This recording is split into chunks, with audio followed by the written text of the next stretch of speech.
안녕하세요. 호두아빠입니다. 오늘도 호두아빠는 열심히 출근합니다.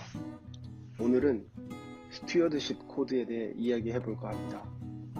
스튜어드십 코드는 연기금과 같은 자금을 관리해야 하는 기관 투자자들이 기금운용위원회에서 투자한 회사에 대해 적극적으로 주주권을 행사하기 위해 만들어진 일종의 매뉴얼이라고 보시면 됩니다. 국민연금공단은 2018년 7월부터 스튜어드십 코드를 도입했고 화제가 될 만한 그 첫 결과물이 나왔습니다. 한진그룹 조양호 회장의 대한항공 대표이사 연임 반대가 그것입니다. 대한항공은 조양호 회장 취임 후 20여 년간 자산을 3배 불리고 6년 연속 항공화물 세계 1위에 오르게 하는 등의 실적을 냈다고 합니다. 물론 조 회장 혼자서 잘해서 된 일은 아니겠죠. 대한항공에서 일하는 임직원 및 정부의 지원과 국민의 전폭적 지지, 그리고 대내외적인 요건들이 충족되어 지금의 대한항공을 만든 것입니다. 그래서 기업의 사회적 책임은 매우 중요한 사항인 것입니다. 그러나 조 회장은 자질이 검증되지 않은 자녀들을 경영에 참여시켜 땅콩 회항이나 물컵 갑질 같은 일탈 행위가 벌어지게 한 책임이 있다고 볼 수 있습니다. 기업의 사회적 책임에 대해 소홀했던 것이죠. 이 부분에 있어서는 스튜어드십에서 말하는 기업 가치의 훼손은 명백한 것으로 보입니다. 하지만 재판 중인 사안에 대해서는 법치주의 국가에서 판결이 나지 않은 사항에 대해 무죄 추정의 원칙이 우선되어야 하는 것이 맞지 않을까요?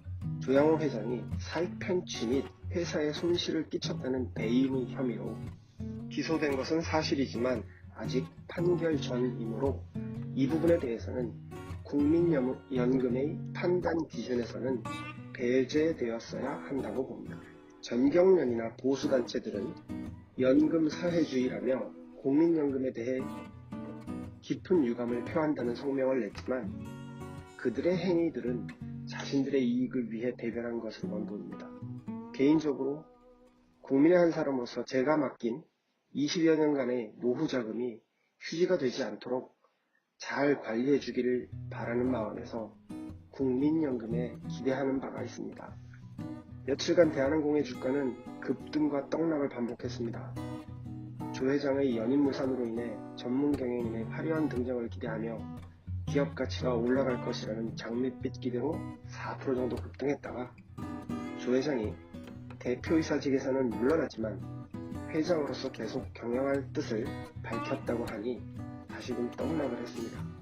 결국 대한항공 관련하여 당분간 지휘 계통이 명확하지 않은 불투명한 상황이 지속될 것이라는 불확실성에 대한 불안감이 시장에 반영된 것이라고 할 수 있을 것입니다.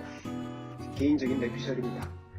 발표가 난 지 일주일이 지난 오늘 3% 정도 떨어진 수준에서 하향 안정세인 상황입니다.